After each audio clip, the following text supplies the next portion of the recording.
Yo, Triple OG,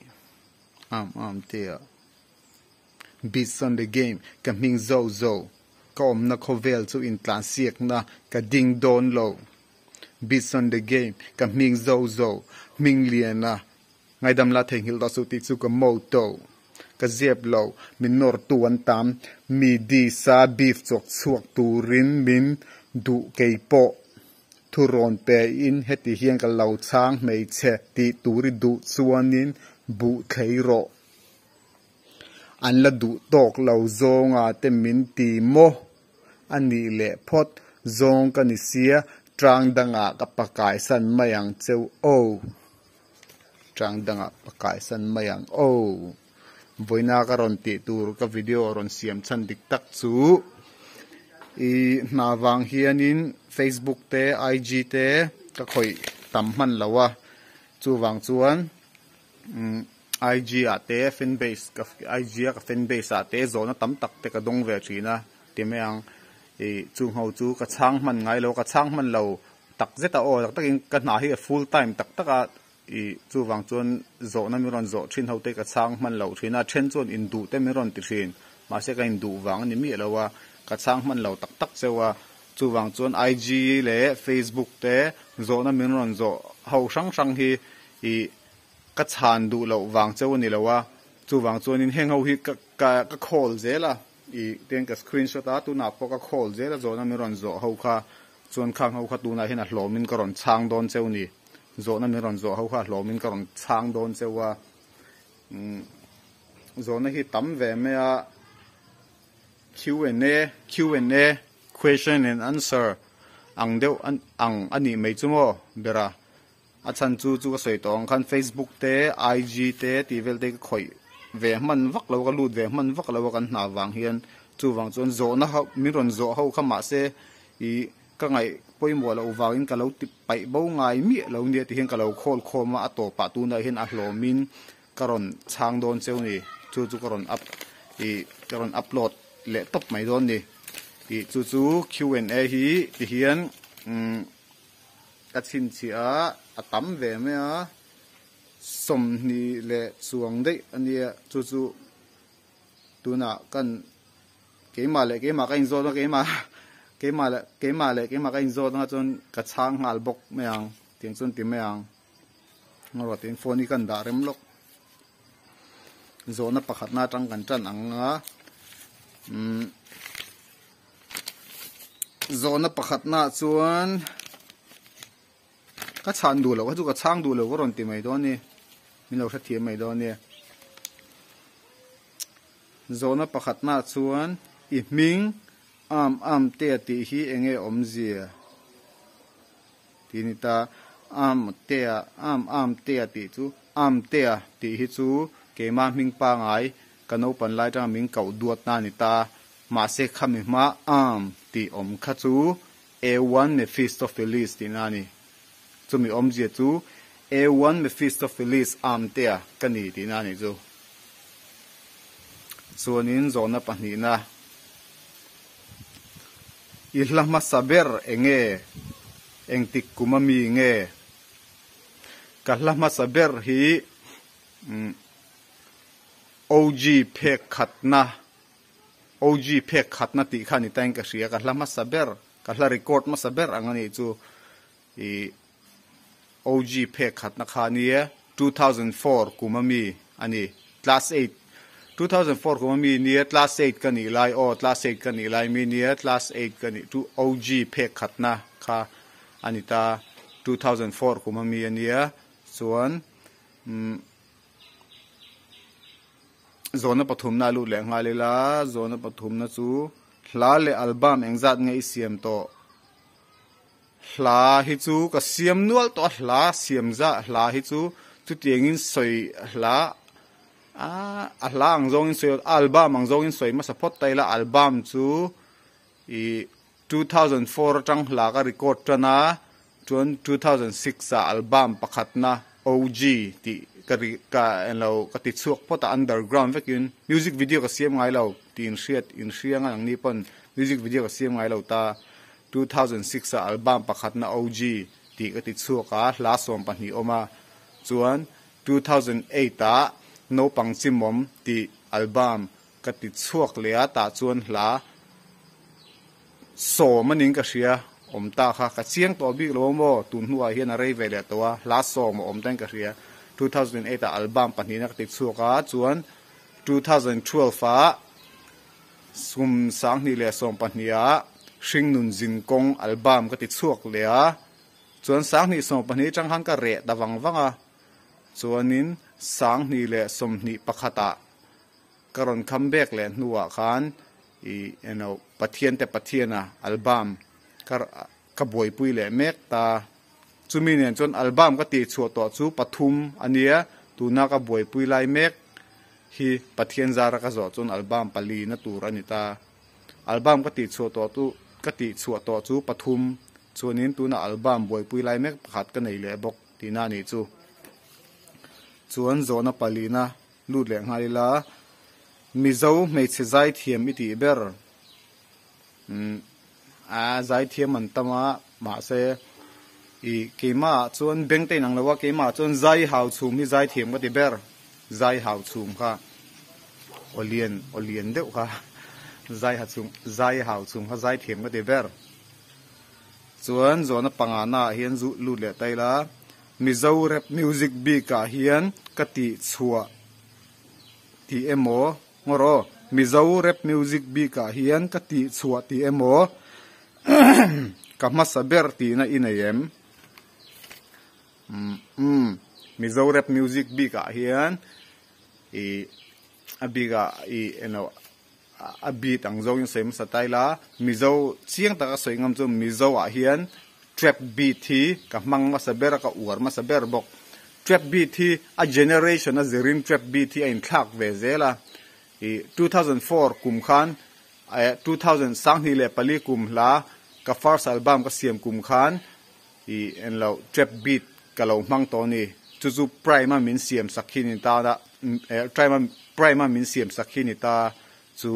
ka trap beat man na hlaming chu voi thum na chuan ti la khan trap beat ka mang ta ni trap beat khating hun lai han ka ngai na me ka lom ka ngai than sa boka trap beat thau tiang hun lai trap beat tiang hun lai trap beat le tu lai trap beat chu dang to takani mo ma se trap beat original ti le ma trap beat chuak ma sa hau chu khatiang hun lai trap beat khan ta chuan mizowa chuan trap beat ka mang ma sa ber ka ti ngam na chan chu voi thum na chuan ti kha trap beat dik tak ani ta chu wang chuan voi thum na chuan trap beat kha ka mang ta chuan chu lo chu ka ti chua ka ti ve mizowa ka ti chua ti ve ngam chu mizo chong anga mizo chonga simile multis ti velte how ang te le metaphor le wordplay khang hian mizowa chuan ka mang ma saber ka mizo chong ang chuan ka mang ma saber ka ti ve ngam a chan chu ma se mizo chong ang chu ka mang ma saber ka ti ve ngam ma se ka tiang hun lai khan mi jong jong en la thiam lo ta ma se mizo chong ang chu ka mang ma saber mizo chong ang chuan ka mang ma saber ka ti ve ngam ka ti han chu english chuan mang te pon lo om to mai thei ma se ta jong ka soi du pakhat bok chu atilar tu chu ka ni chuang mi lo hetiang tinge asap chong taka tu na chong taka kan ware em criteria an tiang hi atilar tu chu ka ni mi lo ma se amang ma saber criteria dik tak anga rep mizo chong criteria dik tak manga mizo chong a rep ma saber kani chu ka intingam chu chiang takin mi chiang tu ten an chiang la zualang chon zo da danga ka le ha lang o ifit to a tunge tha ilati ber di ani to a ka feature to fit to zai pui to hi tam tak ka nei ta ma se ka zai pui to a chuan abikin zai pui to a po hianin underground lampang hi ka zai pui hnem ta ni chumia chuanin rep ang zong ngor bik chuanin underground repar thau ma se ani underground repar thau ni ta anni phei chu gospel lampang hei gospel tia gospel hla thalam pang rep thin ta thu thalampang motivational song lampang rep thin ani ta ama phai tu teng me hla po langa chung lawa beria 7 day tlang nge vai vakon an veng hi ka siang che lo beria hi pa khi tha ka ti I eno ka feature to a chuan berry khi ani po khi underground rapper thau ni ta tung theng pon la underground na ni chu ba ka soyang khanin I eno hey motivational song lampang ni lo pon gospel lampang la siam thin an nia berry hi tha ka ti chu pa chu be hi pa khi a tha ka ti chan chu ka bel chiang to a bel chin a dol ka ti na ni chu chuan zo na pasarina kalyang hla shim shim hi engzat nge I record to hei chu hla shim shim chu som ngor o konfi taka ka soi the abau te po hi tam abau ta te po hi tam tak om be to mo ma se konfi da ka soi the chuan hla hi chu som thum chuang fe hi chu ka record to som li chuang tila ka soi swala wang chu mo ti vel chu ka record to hla hrim hrim hi chu mi hla ka vatel na te ke ma hla te mi hla ka vatel ve na te I mi ne na kan collab na te ti vel dong zong ne chiar tel chuan hla som li chu ka record tling to ang ti vel ani next question a kalyang tin wai bak TYB aka TYB ang khan ron comeback la in tu mem hei chu alung len thak jok le mai tin wai bak TYB kha chu teenager kan ni lai ni ta tin wai bak chu ming atang po chon I teenager kan ni lai mi ni ta sang ni pali atang sang ni pali atang chauwe la tanga ka thian te ka childhood friends kan open lai thian te ho ne na kan rep chau ho na ho hla vel kha ni ta khami hla ho vel kha ni ta tin wai bak a kan ti ho kha chu TYB ang hi chuan tuna chuanin nupui fanau nei to te an nia ka tuna chun teenager kan ni to lawa tin wai bak kein ti thei to lawa achan chu teenager kan ni to lawa puitling kan ni to a chu wang jong comeback lo kha chu ma hunin a hrilang chu kan dam chong comeback tin wai bak ang kan jong comeback thei to lo hrim ka ti na ni chu teenager kan ni to lo puitling kan ni to chu wang chuanin khami ma hun khami tin wai bak ka khru te ne na comeback khru te ne na laron ti chole hrim kha chu hunin a zirdan aniang chu pathian rem ro dan aniang chu ti mai ang chunga rong comeback le mai thei ti na ni chu so next question question number 9 ibit chau hi tunge siam sak thin che kabit chau hi karep tan pir khan 2004 borvel khan karep tan pir 2004 borvel khan bit si siam kala siam thiam lo ta ni ke man chu wang chon bit siam tur hi en lo ka zong thina chu wang chon bit si Michael M sai lo te nen te pokon lo thok hau to a chuanin chu baka Dr. Ruben po ka tho pui to boka ala hriang emaw ma hian a rei ve to kum Dr. Ruben ka pan kum kha kum sang ni le panga ning ka hria chuan kum sang ni le pali kum ver khan Michael M sai lo ne kan lo thok dun to boka beats chu chumi bak chu atam zo keima beats keima hla hau hrim beats chu keima in siam hi tam zok chuanin ka soi mai thei mi lo bok chu beat cha chuan ka tho pui to bok chu ka tho pui bok chu it is home studio production sarpe ka vaivakon it is home studio production kha beat cha chuan kha ane hang kan thok dun hla kan thok dun nuala YouTube pa de po om nuala nga it is home studio production sarpe ka khane han kan thok dun nuala ni la engam moza ta chuan abak chu ke ma in siam hi atam jok chu ni mai abak chu thok pui vak ka nei lo em sai lo nen kan thok du na Ruben Dr. Ruben kha cái anh lâu các pan về dưới man boka chuan prima o ka soi mai thei bok lo prima nen trap beat 2004 kum khan trap beat prima nen hen trap beat prima hi trap beat prima nen trap beat kan siam du na ni prima ka tho pui to boka chu hau chu ni mai ka tho pui to chu abak khau jong hi chu ke mai in siam chop ve liu liu ni pathian zara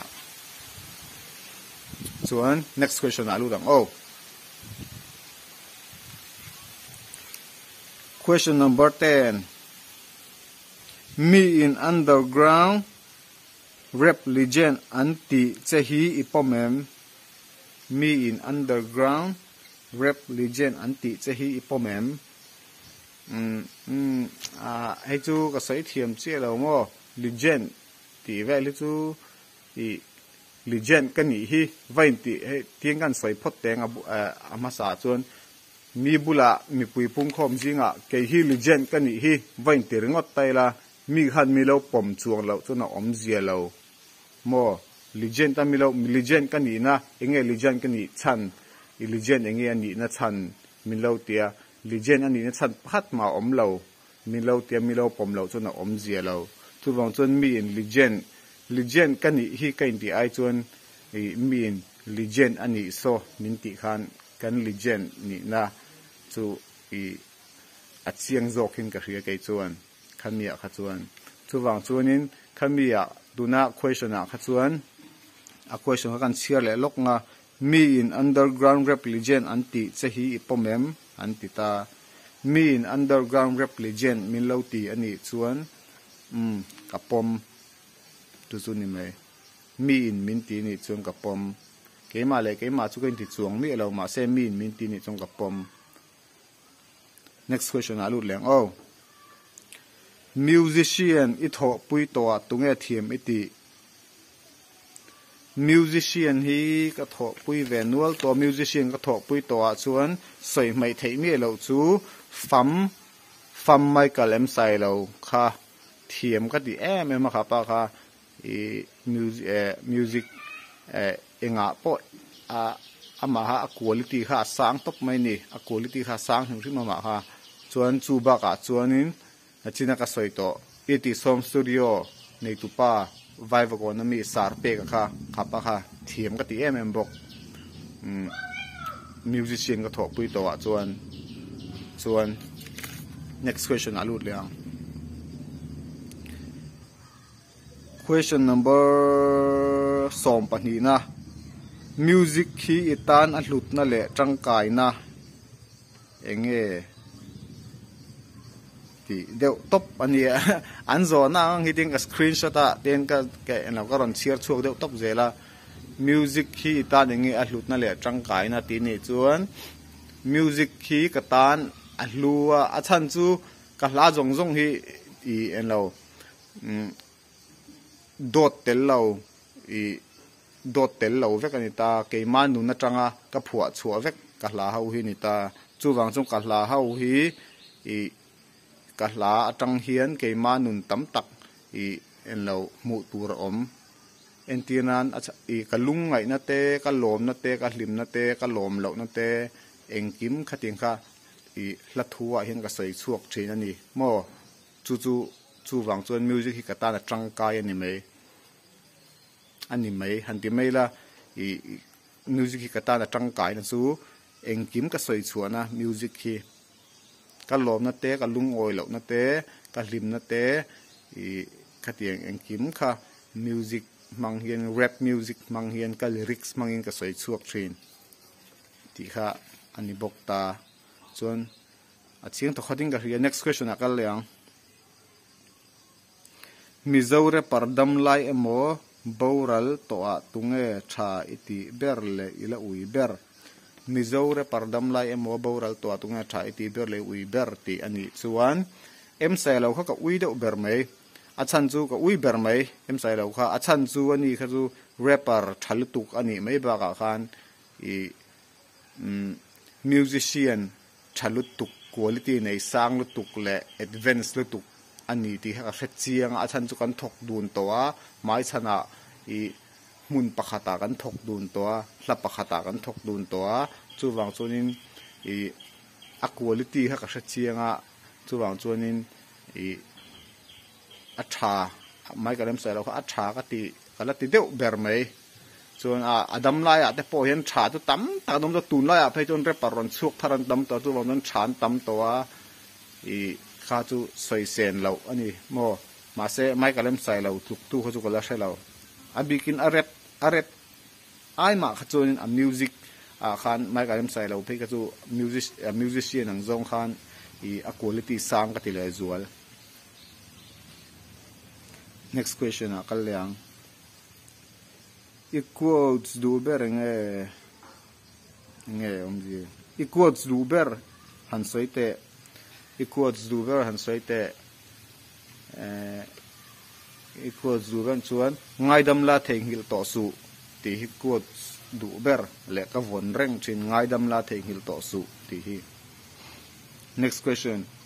i music career a itum ti puitling turin tu tenge poimo zualiti i music career a itum ti puitling turin tu tenge poimo zualiti a music career a hian poimo tam takanoma entinan hi chu soi sen ni lo zok ma se ata kan soyanga ka music career a hian a poimo bi ka ngai chu ka thian te bok khan ni mo tin wai baka ka crew te hau kha ka childhood friends te hau kha an poimo lutuk a chan chu tun khatianga music sang ni palikuma tanga laga record tir khami ma de sang ni palikum ma de atang laga record sang ni palikum chu ka la record tran kum laga ti chu tran kum album ka boy pui tran kum ani ta ma se kami ma de tanga min support to tu te khan ni ta ni ka thian te hau kha chuwang chong ka thian te hin poimo em a tin wai baka ka khu te hau te ka childhood friends te hau zong hian poimo hei hi chu soi mai thei lo khoba poimo an ne chu baka chuan pathian soi mai thei lo ani boka chu lo ni se chuan kha chu chan vak dan ka thiam lo mi lo thiam mai do ni. Next question a kal le lokang next question a chuan question number 16 a chuan music ni lo poisa hlo chuanan enge I tho thin nge omzio music ni lo poisa hlo chuanan enge I tho thin music atang hian poisa ka lut em lo dik tak chunin album te po de hang ka ti chu ka ni maya ke ni ru sal chu ang zong pon kan ti ve chung lo ka album ti chu au ka ma se ke ma hi na ka mu chuan ka thoka na po tam tak ka thok to ti meang hei ke interview na ka thlin chuan ka thoka chuan chumian ni lo chuan in hlo na te om chuan ka in hlo thin ti chuan a fel mai ka sia tho sei ka nei lo ka ti na ni chu in hlo ngai chu ka in hlo me a chuan in hlo lo chuan poisa mu thei lo wa tho lo chuan poisa mu thei lo wa chu wang chuanin ka tho thei ka thok rem ka thok ti chuan soila a fel ber mai ka sia. Next question mi thren khatin rap legend kani anti vel hi enge ingai dan mi thren khatin rap legend kani anti hi enge ingai dan hei chu na china ka sei tong deuh tho khani mai mi keima ke hi legend kani ke hi legend kani hi vain ti ve mi ma vain ti la va kha eng ma om zi lo min legend ta min pom min ngai si lo chuan om zi om lo chu wang chuan min legend min ngai angai legend ani hi min ti angai chu wang chuan legend kani hi vain tir ngotila om eng mani lo an manin legend ini lo min ti chuan eng ma kani lo legend kani lo tina ni mai ma se legend ini min ti chuanin kha chu lom takin kan pom thei ang chu ani mai. So next question musica po enga po hlotling turin enge poimo iti zual hlotling turin enge poimo iti zual tinia hlotling tur chuan taimak le tumru apoimo katia chuan abul pui bera chuan engpo ti donila rui hlo tel lo thil ti apoimo kati achan chu rui hlo nen chuan engma hlotlin theilo eng thil po tero rui hlo it nena iti pol chung rui hlo addict life nena iti chung chuan addiction life nena iti chung chuan in eng mai hlotling ngai chuan awang ti hi ka experience atang ka hilang che chu wang chuan apoimo ber chu tumru na le i taimak na le rui hlo tel lo chu ni mai next question akan kal leang question number 20 question number somni na ani der ngai ngan chiar nge inuna ithil ti towa nuam ilati berle ila inchir ber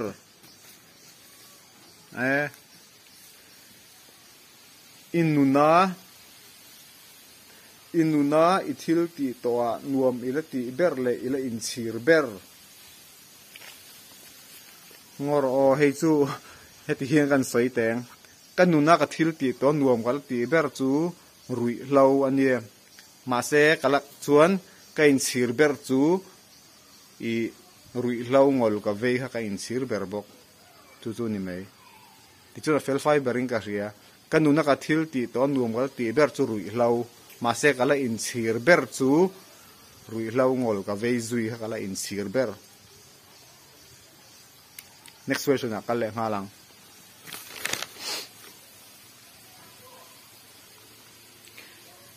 question number 21 engatinge 2012 atang khan ire wangwanga 2021 a iron comeback le chau adigem engatinge 2012 atang khan ire wangwanga 2021 a iron comeback le chau ti anita i 2012 borvel khan no te kan nei lai 2011 a no te kan nei ta i fapa kan nei ta chon changchiat chau lai vel ni ta kha wang khan music ka chau sana chu mai ba ka zep thu cheng lo rui hlawin min ti buai na sa ke ma hi kanun kha i ke ma ha ka chong tak zet ani kha tiang hun lai khan mo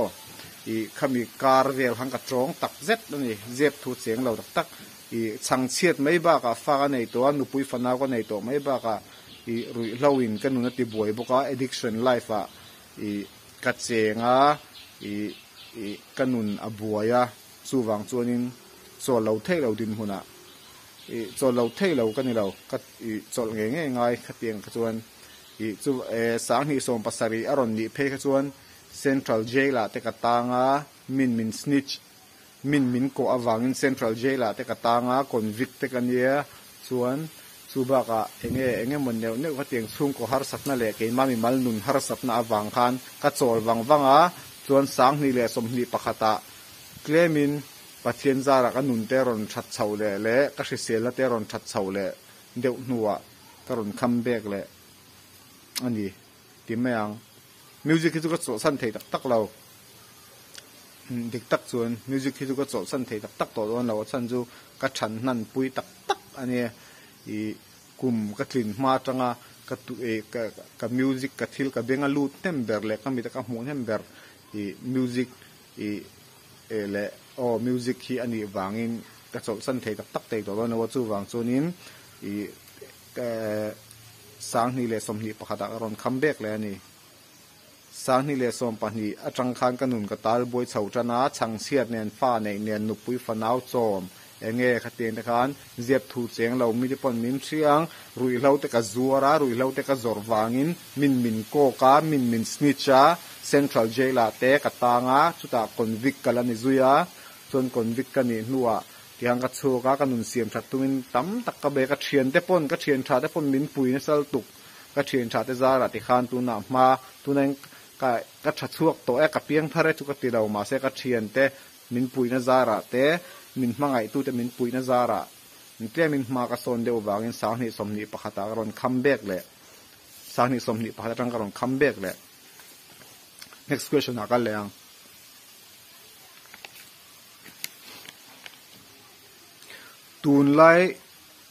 tunlai re para hian tunge tha iti tunlai re par hantia chonin tunlai re par o tunlai re para chonin aber hanti turang ton pakhat chau han point out turang chonin ka thiap ka theilo mo pakhat chau point out tang chu ka theilo chan tunlai re par ran chu upcoming re par thatak takhin tam lutuk chuwang chonin pakhat chau ka point out theilawa chuwang chon tha ka ti chu leri ralte mi kha leri for rose te hin tha ka ti a puye te gini te sikit te than tam mai ka soi seng lo azual pui tha ka ti filor de bi khau karon soi ni chu leri a puya sikit chuan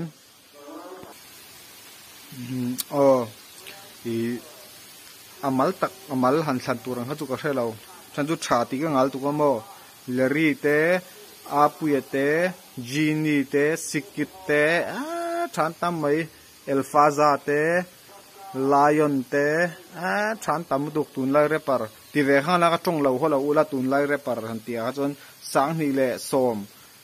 le som nu lam re par hau ani ka ron soi de uber chu ai min zona tang hin ka te thiam bik lo ke bon mo mi ron zo dan hi tun lai re par ron ti chon sang hi le som nu lam re par hawa tang hin ka te me ya hawa tang hi chon ka te chon tu na ka soi hau chu an tha ka ti chuan next question a kal leng hal me ang tun lai rapper mumble rap le auto tune rap hau hi enge ingai dan vamak deu te top ve an sia thaliang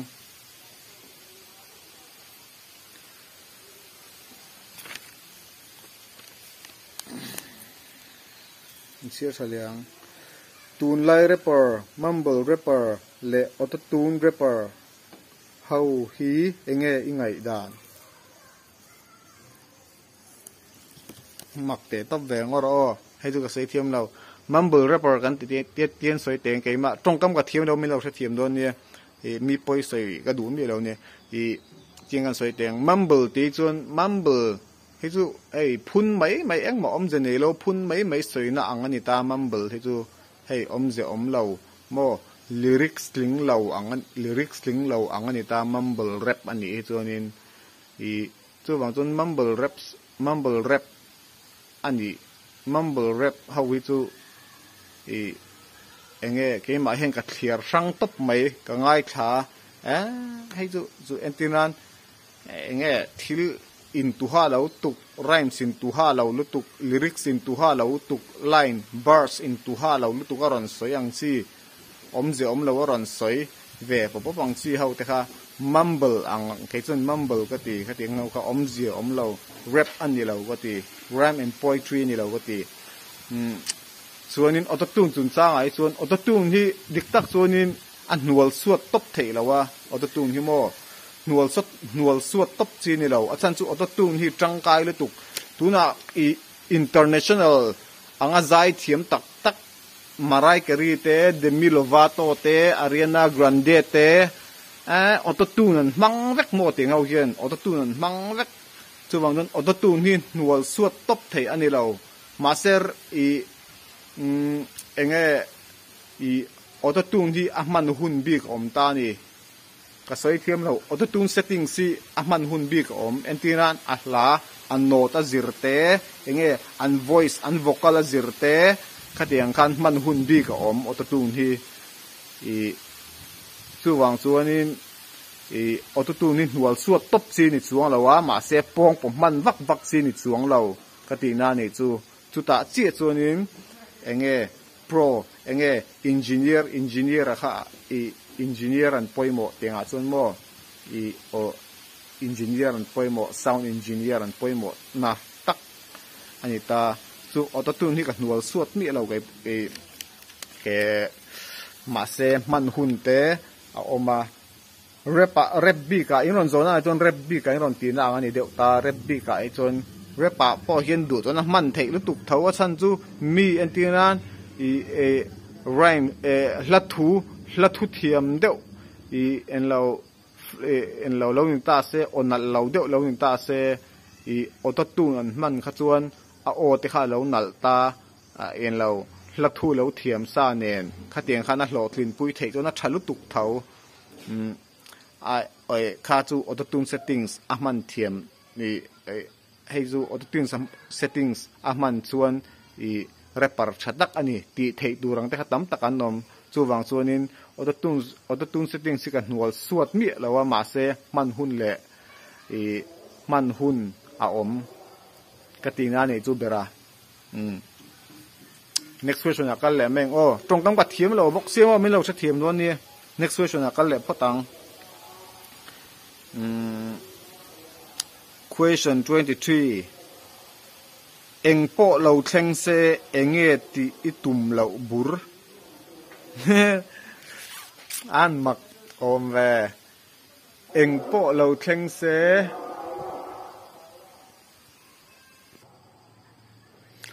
o a beng cheng thina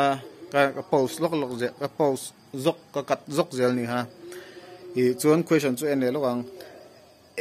eng po lo thleng se enge ti itum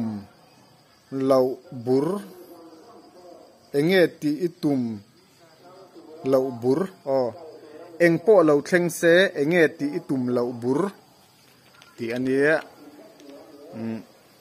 eng po lo thleng se ka thil ti tum lo bur chumo tinge in zona hi mak thel du ka chang thiam chi lo thina mai ka chan dan da nang hi in lo pom ve me nga yang eng po lo thleng se mi tlon ka tum lo suanin mi ina an tlon ni hi ka tum lo bok mi vatlon le mi vatlon tu ni le mi ina an tlon ni mi hring ka tum lo ni thiam em mo sai om de chu mi vatlon ka tum lawa mi na an tlon huam mi hring ni ka tum lo bok thian anga income mai ani ka du thian thatak anga income mai ani ka du peace ani ka du koi chon mo next question akal le halang o question number somni pangana tunlai underground le upcoming rapper a hian tunge tha iti zual hei tunlai underground rapper le upcoming rapper tam takan oma underground rapper le upcoming rapper tam takan oma chu ta chon tha ka ti zual chu ta po hian mo o an tam mai tha ka ti mo upcoming rapper ngil rual lawa sei mai thei ngil kan se lo ang ngil rual lawa hi tha ka ti bon to pai rem ngil rual lawa ania chuanin en kola sai lo ti moni kha en kola sai lo ti ani ka sia o kha bong kon mi kha bong kon sai far mi te kha te chuanin marfelo te ka soi seng lo mo an thalom lutuk enge young fella te an thalom lutuk khi ka soi seng lo zo an tam ve bok si upcoming rapper le underground rapper hi tam tak tu na yan omani mo thatak tak hil rual lo te ke mi te po o ngoro kangai he zia chualo zia ngai tu fe zia chualo chon mo ka soi seng lo zo atha than tam lu ka mo chuwang chon mi lo the thiam do ne tu na ka soi hau kha tha ka ti zol pui ke mi te hil rual lo te alpha foi alpha za te chubaka tunge young fella te chuanin enge ngoro ming mak deu ai an ming mak deu han ti le ma an ming ka se thelo china s dog ti te chan tam mai tha ron tha chau turan tam lu tuk pathian zar an damani chon ron tha chau turan tam lu tuk mo จู่อันนี้ไม่ก็ใส่ใช้มี question ไหนส่วน question ตั้งแต่รูดแหลงหันไม่ยัง question number สมนิปรุกนะอี perform ตัวหน้านวมอิลติเบอร์ก็ perform ชัวนะฮีกันแล้วในต่ำลุตุกเราโมอีในจุกันในเวนัวตัวมาเซมีเตียงอินสวยสุดเตียงหันอีเชียร์ทำเล็กกันเนี่ย perform ชัวตัวในเชียร์ก็ perform ชัวตัวนั้นเขาเชียร์ทำเล็กกันเนี่ยกันแล้วในนวมกันแล้วตีเบอร์นะจูช่างอุรโกนะกัน perform เกย์เล่โซลจาเล่มาปุยกัน perform ค่ะอันนวมก็ตีอีช่างอุรโกนกัน perform ไอโซลช่างอุรโกนกัน perform ค่ะgospel หลากันสตา gospel หลามาปุยขันสตาจนมาปุยหลาอีไล่หลักโลวะขัน rap verse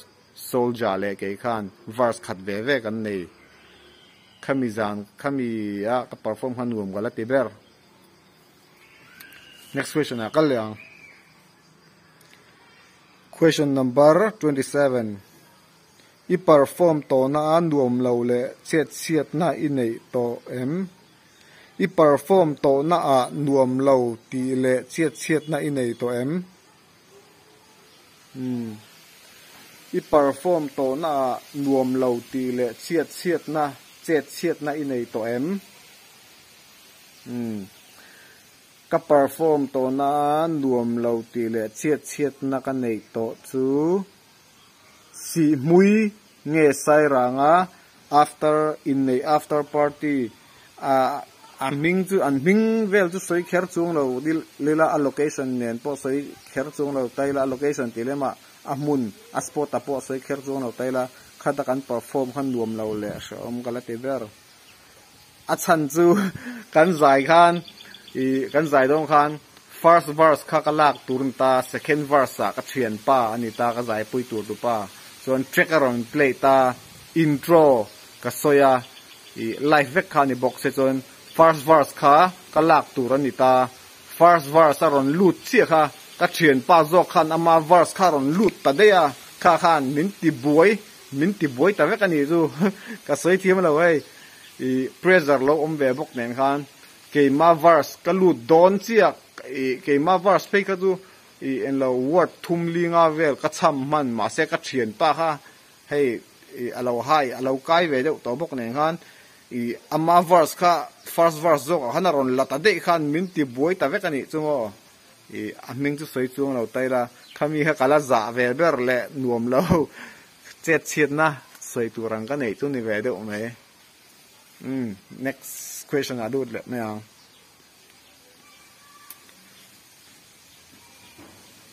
last question นี่ที่ตัวจอกกับ last question ก็ชินเสียจริงอ่ะจวน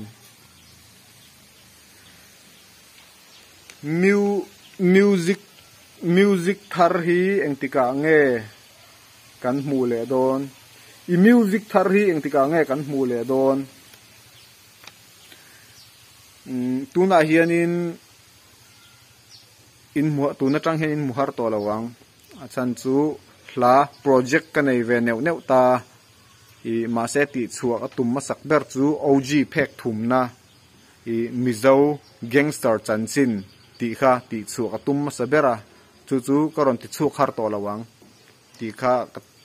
รอนสาดูบอกเจว่าส่วนใน question ตัวเบอร์นี่ตัวนั้นมีค่ะส่วนนี้ตีข้าดูตัวงานพดไม่ละก็สวยตองการ FB ที่ IG ที่ฮีน่ากันน่าวังเห็นก็ข่อยเน่มเวมันวักแล้วว่าจู่วังส่วนนี้อินทิลมิรอนโซเฮาที่ฮีเฟนเบซ่ากับเฟนเบซ่าอินทิลมิรอนโซเฮาที่ฮีเทียนกับเราชินเสียก็ดีลิทง่ายแล้วว่ากับเราชินเสียเอ็นเราที่เห็นตัวน่าอารมณ์กับรอนช้างเจ้านี่จู่เอาหูเฮาวินจู่มีเราเสียสักโดนเนี่ยส่วนนี้มีสปอร์ตน่ากับโลมาเองกี้มากับโลมาแต่มิวสิกทาร์โปอัดเทอังรังอินกับรอนสบสัวสักเจ้าที่ประเทศจารักันดำจวนประเทศอังรังอินกับรอนสบสัวสักกับเราตุ้มสบสัวสักเจ้ากับเราตุ้มโดนนั่นเนี่ยโอเคที่การดูโต๊ะพดเมียงพดชัว board game, board game. Peace out.